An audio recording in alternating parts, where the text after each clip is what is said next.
Sa unang tingin, iisang pagpapalaki lang ang binigay ni Helen sa kambal niyang anak na sina Laura at Violet.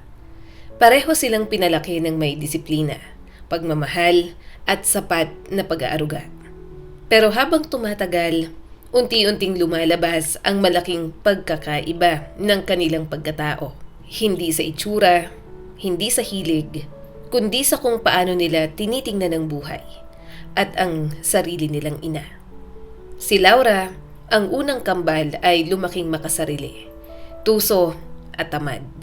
Hindi siya seryoso sa pag-aaral, palaging may kaaway at laging may hinihingi. Para bang may kulang sa kanya. At ang kulang na yon ay palagi niyang isinisisi sa mundo. Sa kanya, parang may utang ang lahat.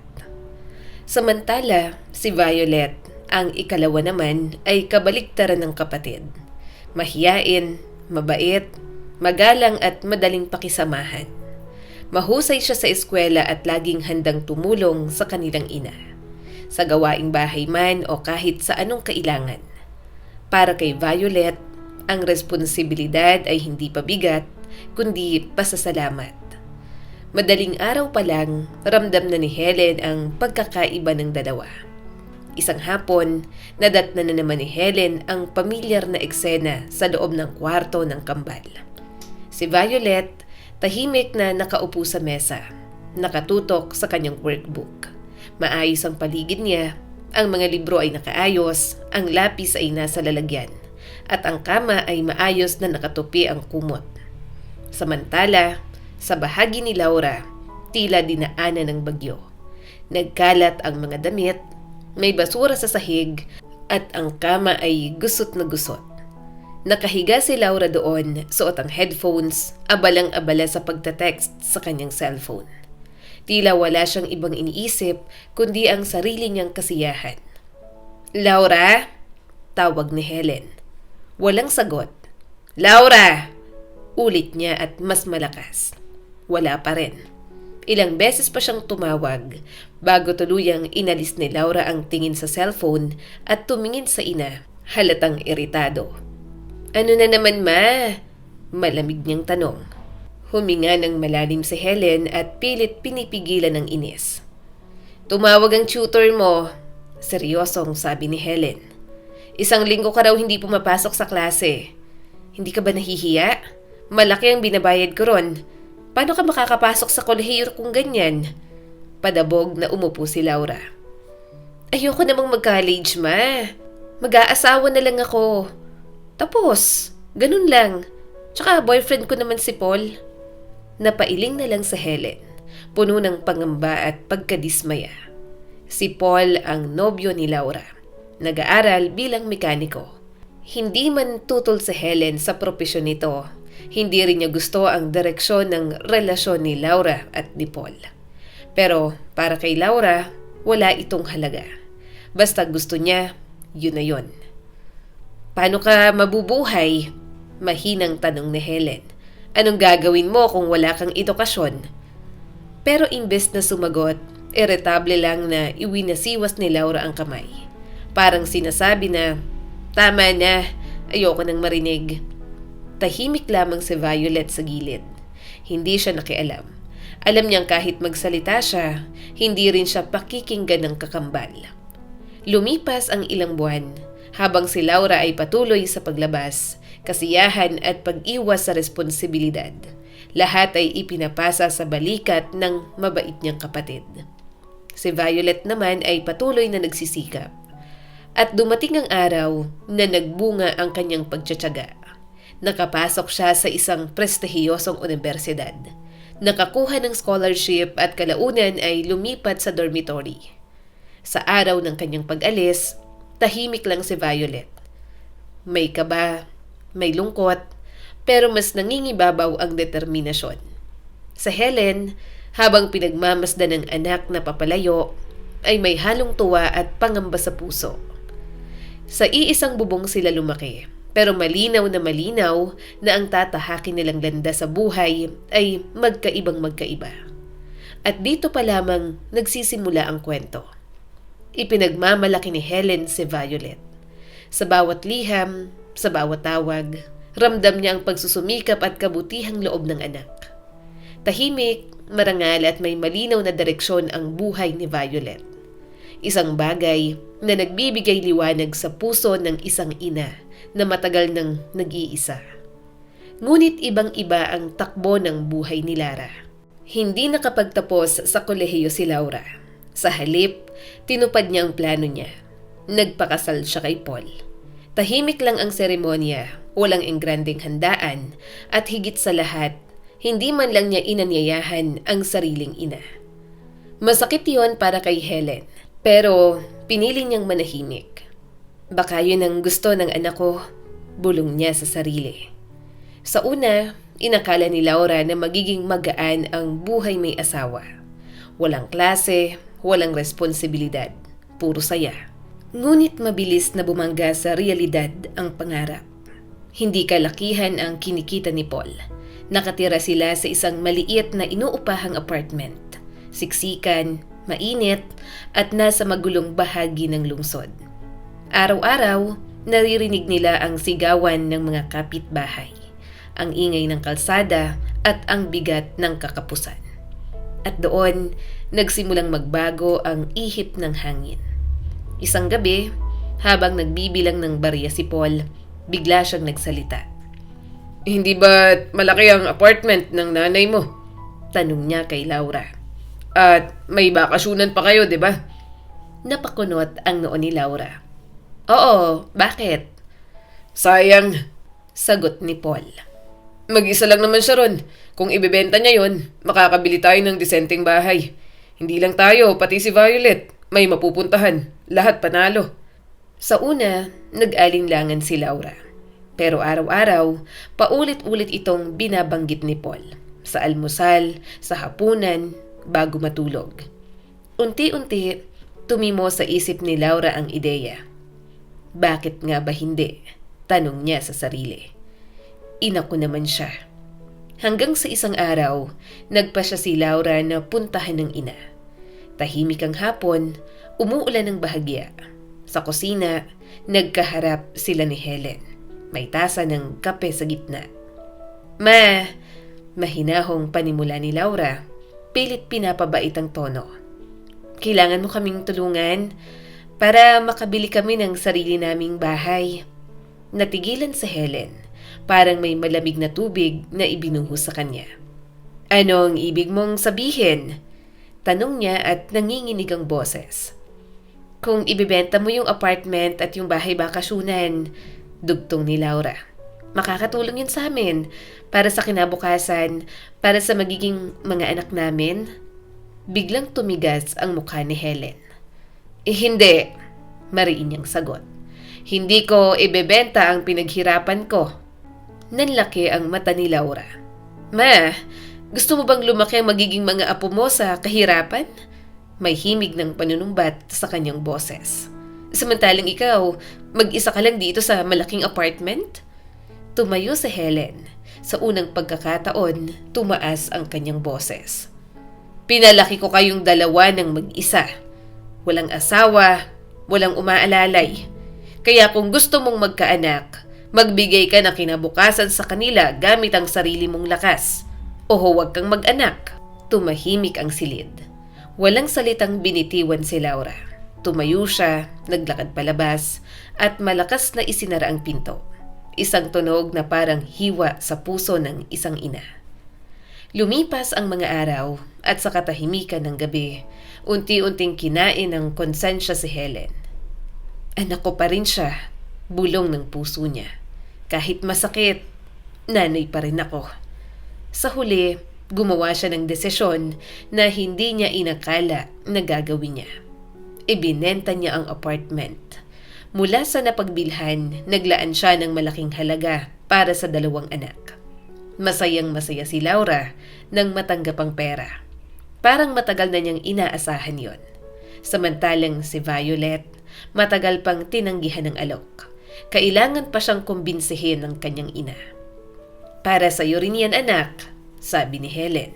Ayokong isipin mong mas mahal ko ang kapatid mo. Sa natitirang pera, bumili si Helen ng maliit na studio apartment sa labas ng lungsod. Tahimik, simple, sapat para sa isang babaeng sanay ng mag-isa. At doon siya namuhay ng payapa, walang ingay at walang sigawan.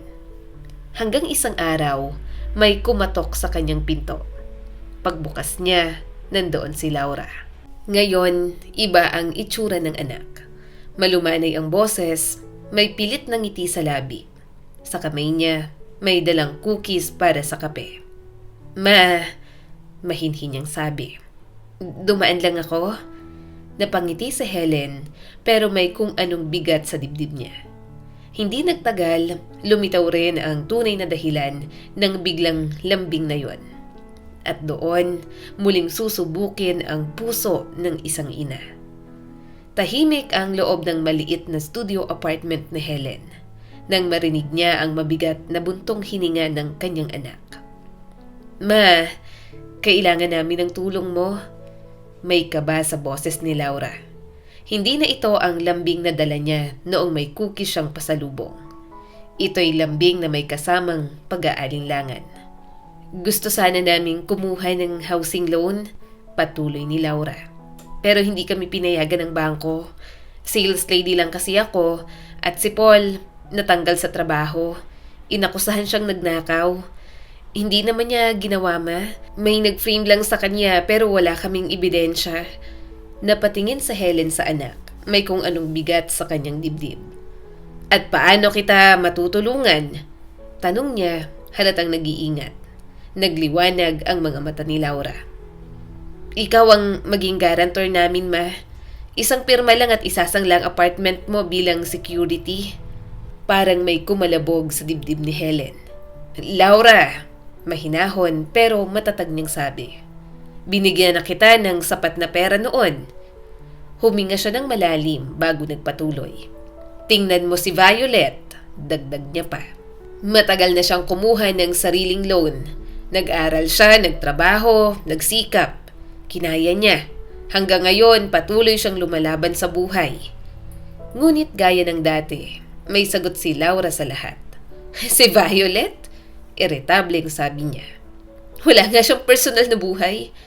Kami ni Paul, ginastos namin ang pera mo sa bakasyon. Bumili rin kami ng sasakyan. Siyempre, may natira para sa unang hulog. Pero kahit ganun, hindi pa rin sapat kung wala ka. Lumambot ang boses niya. Please, napapikit si Helen. Ramdam niyang awa, pero mas ramdam niyang takot. Takot na kapag muli siyang pumayag, tuluyan na siyang mawawala ng lahat. Pasensya na, Laura. Mahinahon niyang sagot. Hindi na ako pwedeng tumulong pa.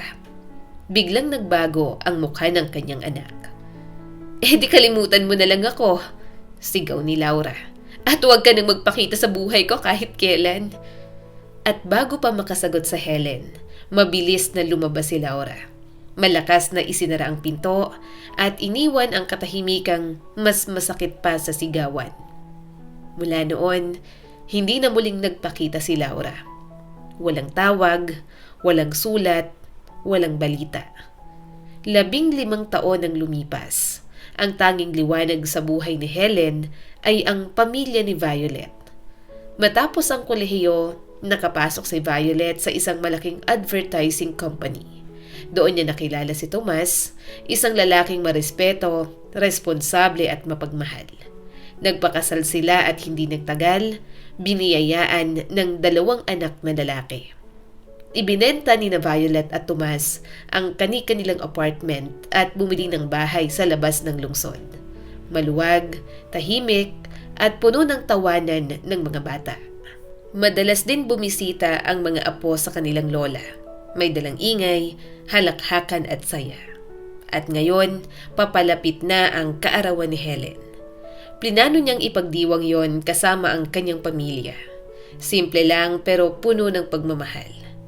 Ngunit isang araw bago ang selebrasyon, tumunog ang cellphone. Sabi ni Violet sa kabilang linya. Pasensya na, hindi kami makakapunta bukas. Sobrang hektik ng trabaho namin ni Tomas. Parang may humigpit sa dibdib ni Helen. Ganoon ba? Pilit niyang sagot kahit nanginginig ang boses. Sige anak, naiintindihan ko. Pagkababa ng tawag, umupo siya sa sofa. Tahimik ang bahay, walang handa, walang ingay at walang yakap. Ayokong mag-isa sa araw na to, bulong ng puso niya. Napalingon siya sa paligid, hanggang sa mapansin niya ang lumang litrato sa estante. Isang larawan ng dalawang sanggol. Magkapatong ang kamay, magkahawig ang ngiti. Si Laura at si Violet. Napahawak si Helen sa dibdib niya. At muli, sa loob ng mahabang katahimikan, naalala niya si Laura. Ang anak na minsang minahal niya ng buong buo at matagal nang nawala sa kanyang buhay. Sa unang mga buwan matapos ang matinding pagtatalo nilang mag-ina, pilit pang nakikipag-ayos si Helen kay Laura. Paulit-ulit siyang tumatawag, nag-iiwan ng mensahe, umaasang sasagot ang anak. Pero isa-isang napuputol ang tawag at kalaunan wala na talagang sagot. Mula noon, pira-pirasong balita na lang ang naririnig ni Helen tungkol sa buhay ni Laura. Mula sa mga dating kakilala, sa mga chismis na hindi niya alam kung paniniwalaan. Doon na lang niya nalalaman na buhay pa ang anak pero malayo na sa kanya. Gabi bago ang kanyang kaarawan, nanaginip si Helen. Sa panaginip, bata pa siyang muli. Hawak niya ang kamay ng dalawang munting batang babae. Magkahawig ang mukha, parehong may inosenteng ngiti. Si Laura, si Violet, sama-sama silang naglalakad, walang galit, walang hinanakit pero puno ng tawanan. Pagmulat niya ng mata, basa ang kanyang pisngi. At sa umagang yon, nagpasya siya. Isang beses pa, isang huling subok. Maglalakas loob siyang puntahan si Laura ng personal, hindi sa cellphone, hindi sa messages. Bitbit ang kaba at pag-asa, nagtungo sa Helen sa lumang apartment kung saan nakatira ang anak. Mabagal siyang umakyat sa hagdan, sa ikalimang palapag, humihingal, nanginginig ang tuhod. Huminto muna siya sandali, huminga ng malalim, saka pinindot ang doorbell. Bumukas ang pinto. Si Paul ang bumungad. Mukha itong gusgusin, antok na antok at tila kagigising lang. Sa isang iglap, naisip ni Helen marahil wala pa rin siyang trabaho. Magandang araw, mahina niyang bati. Nandyan ba si Laura? Pwede ko ba siyang makausap? Mula ulo hanggang paa, tiningnan siya ni Paul. Walang galang at walang emosyon. Nasa trabaho ang asawa ko, malamig niyang sagot. Napabuntong hininga si Helen.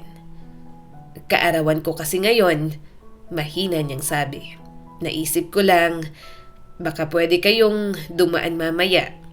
Napakamot si Paul sa tagiliran at tila walang interes. Sasabihin ko kay Laura na dumaan kayo, pero sa tingin ko hindi siya papayag na pumunta sa inyo. Hindi man lang siya inanyayahang pumasok. Anong oras siya uuwi? Tanong ni Helen, may pag-asang sumisilip. Pwede ba akong maghintay? Gusto ko sanang makausap ang anak ko kahit sandali lang. Umiling si Paul. Gagabihin si Laura at aalis na rin ako. Saka walang emosyon niyang sinabi. All the best. Happy birthday. At isinara niya na ang pinto. Direkta sa mukha ng kanyang biyanan. Nanlambot ang tuhod ni Helen. Lumabas siya ng gusali at doon tuluyan na siyang umiyak. Hindi niya maintindihan kung bakit ganoon ang trato sa kanya. Lahat ng ginawa ko para sa kanila, paulit-ulit niyang sabi sa sarili. Hindi ba ako naging mabuting ina? Umiyak siya habang naglalakad pa uwi. Umiiyak siya sa jeep, umiiyak siya hanggang sa makarating sa kanyang maliit na apartment. Walang kahit anong pakiramdam ng selebrasyon sa kanyang puso. Pagbukas niya ng pinto, pinindot niyang switch ng ilaw. At bigla, may mga taong sumigaw ng surprise. Napahinto sa Helen, gulat na gulat. Sa loob ng apartment, naroon ang kanyang mga kamag-anak. May mga nakakatawang party hats sa ulo. May hawak na makukulay na lobo. Si Violet may dalang bouquet ng pink peonies, paborito ng kanyang ina. Si Tomas may hawak na malaki at magandang cake at may sinding kandila. "Happy birthday!" Sabay-sabay nilang sigaw. Naghiyawan sa tuwa ang mga apo at tumakbo papunta kay Helen. Niyakap siya ng mahigpit. At muli siyang umiyak. Pero ngayon, luha ng kapayapaan. Paulit-ulit niyang hinalikan ang mga apo. Niyakap ang anak at manugang. At sabay-sabay silang naupo sa hapagkainan. Nakahanda na pala ang lahat. Binigay ni na Violet at Tomas ang kanilang regalo. Isang coffee machine na matagal nang pinapangarap ni Helen. At isang voucher sa isang sanatorium sa tabing dagat. Sa gitna ng tawanan, yakapan at halakhakan, napuno ang puso ni Helen ng pasasalamat. Hindi man perpekto ang kanyang pamilya pero sa gabing yon, hindi na siya nag-iisa. Napakaganda ng naging takbo ng gabi. Puno ng tawanan ang maliit na apartment. May halakhakan ng mga bata, may kwentuhan ang mga matatanda. Pero sa kabila ng lahat ng saya, may bigat pa rin sa puso ni Helen. Isang bigat na ayaw siyang lubayan. Habang pinagmamasdan niya si Violet, kung paano siya tumingin ng may malasakit. Kung paano niya ayusin ang plato ng ina. Kung paano niya alalayan ang mga apo, biglang may kung anong bumigay sa dibdib ni Helen. Hindi niya na napigilan ang sarili. Sa mahinang tinig, ikinuwento niya ang lahat. Ang pagpunta niya sa bahay ni Laura, ang malamig na pagtanggap ni Paul, ang pinto na isinara sa harap niya, at ang luha niyang inuwi pa-uwi. Tahimik na nakinig si Violet. Walang pagsingit, walang paghusga. Pagkatapos, mahigpit niyang hinawakan ang kamay ng ina. "Ma, huwag mong sisihin ang sarili mo." Mariin ngunit puno ng lambing ang boses niya. "Ginawa mo ang lahat para kay Laura at higit pa." Napasinghot siya at pilit pinigilan ng luha. "Naalala ko kung paano ka nagtitipid," patuloy ni Violet. "Kung paano mo pinagkakaitan ng sarili mo para lang may maipakain, may maipang-aral at may maibigay sa amin. Kung hindi niya yun makita o pahalagahan ni Laura, desisyon niya na yun." Tumingin siya ng diretsyo sa mata ng ina. "Pero ikaw ma, ikaw ang pinakamabuting ina na maaari naming hilingin." Parang may humigpit sa puso ni Helen. Napapikit siya sandali. Sa mga matang yon, wala siyang nakita kundi pagmamahal at pasasalamat. At doon niya naisip, hindi na ako bumabata. Baka hindi na marami ang panahong natitira sa akin. Sa gabing yon, nagpasya siya. Panahon na para ilabas ang matagal niya ng kinikimkim.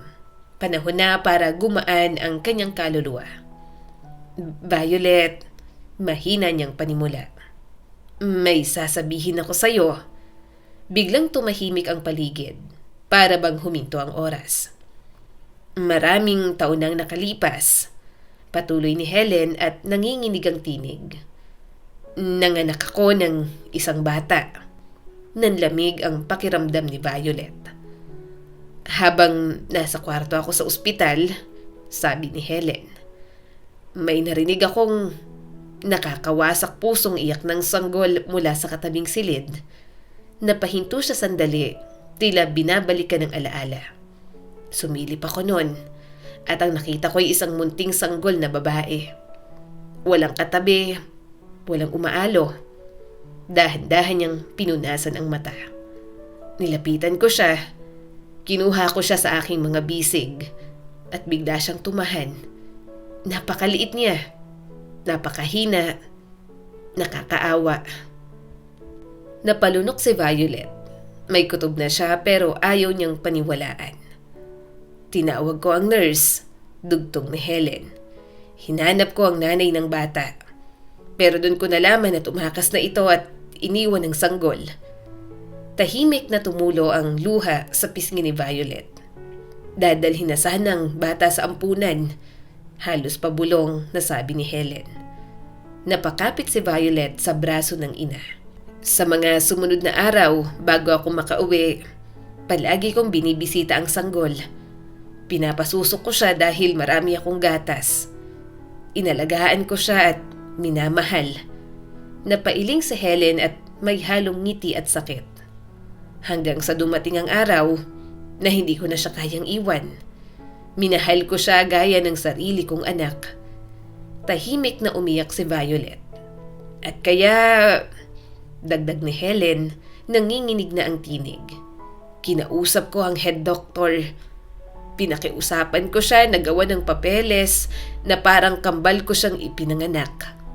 Huminto siya at malalim ang hinga. At ibinigay niya sa akin ang sanggol para ako ang magpalaki. Tahimik ang silid, walang kahit anong tunog kundi ang mahihinang paghinga nilang mag-ina. At sa sandaling yon, alam na ni Violet ang katotohanan. At ang mundo niya, tahimik ngunit tuluyang nagbago. Sa loob ng opisina ng head doctor noon, literal na lumuhod sa Helen. Nakiusap, nagmakaawa. Isinantabi niya ang hiya at takot dahil sa sandaling yon, isang bagay lang ang mahalaga sa kanya. Ang mailigtas ang sanggol. Paulit-ulit niyang sinabi na kaya niyang akuin ang lahat ng responsibilidad. Na mamahalin niya ang bata na parang sariling dugo. Na hindi niya ito pababayaan kahit gaano kahirap ang buhay. At sa huli, pumayag ang doktor. Sa pagbabalik ni Helen sa kasalukuyan, tumingin siya kay Violet. Ang mga mata niya'y puno ng luha, ngunit mas puno ng katotohanan. At buong buhay ko, nanginginig niyang sabi. Isa lang ang tanong ko sa sarili ko. Paano nangyari na ang tunay kong anak na si Laura ay ayaw na akong makilala? Samantalang ikaw, huminto siya sandali. Ikaw ang laging nasa tabi ko, sa lungkot at saya.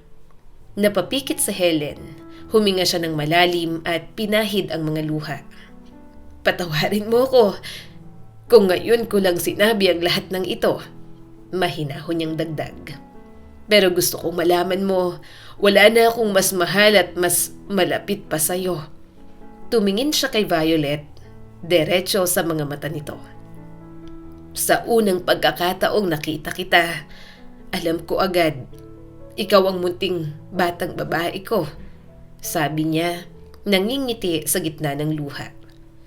Hindi na napigilan ni Violet ang sarili.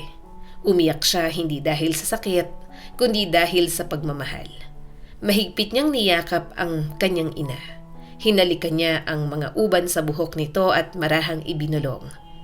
Mama, akala ko hindi ko na kayang mahalin ka pa ng higit pa. Pero ngayon, alam kong posible pala. Humigpit ang yakap niya. Salamat sa lahat ng ginawa mo para sa akin. Salamat sa pagligtas sa akin kahit alam mong mahirap. Mahal na mahal kita, ma. Umiiyak na sabi ni Violet. Sa sandaling yon, biglang may tumakbong maliliit na paa papasok na silid. Ang bunso sa mga apo. Pagkakita sa dalawang babaeng umiiyak, nanlaki ang kanyang mga mata at agad siyang tumakbo palabas. Daddy! Daddy! Bakit sila umiiyak? Sigaw niya. Napangiti si Tomas, lumuhod at marahang hinaplos ang ulo ng anak. Alam mo, sabi niya nang may ngiting puno ng pag-unawa. Minsan, malungkot din ang kaarawan. Napakunot ang noo ng bata. Hindi kasi kayo nakikinig sa akin. Dapat candy ang binili nyo kay Lola, hindi yung regalo nyo. Kung candy yun, sigurado hindi siya iiyak. Nagkatinginan sina Helen at Violet at sabay na tumawa. Sa gitna ng luha, tawa, yakapan at ingay ng pamilya, tumingin si Helen sa paligid, sa anak, sa manugang at sa mga apo. At doon niya napagtanto, hindi siya nag-iisa, hindi kailanman. Sa gabing yon, nagpa siya si Helen. Mula ngayon, iiyak na lang siya para sa kaligayahan at mamahalin niya ng buong buo ang mga taong piniling manatili sa kanyang buhay. Ang kwentong ito ay nagpapaalala sa atin. Ang pagiging magulang at pagiging pamilya ay hindi nasusukat sa dugo, mana o karapatan, kundi sa sakripisyo, pagmamahal at pananatili. Sa mga anak na hindi marunong tumanaw ng utang na loob at may mga anak na hindi mo isinilang ngunit piniling magmahal at magpasalamat habang buhay. Ipinapakita ng kwento na ang tunay na anak ay hindi laging ang kadugo, kundi ang taong marunong magpahalaga, umunawa at manatili sa tabi mo sa hirap at saya. Hindi rin obligasyon ng magulang na isuko ang buong buhay para sa maling desisyon ng anak. Ang responsibilidad ay dapat pinapasa ng bawat isa. Sa huli, ang pinakamahalagang kayamanan ay hindi pera o ari-arian, kundi ang pamilyang piniling magmahal, rumespeto at mag-alaga sa isa't isa. Muli, ako po si Skylar Guro at sana ay may bago na naman kayong natutunan sa kwento natin ngayon. Maraming salamat po.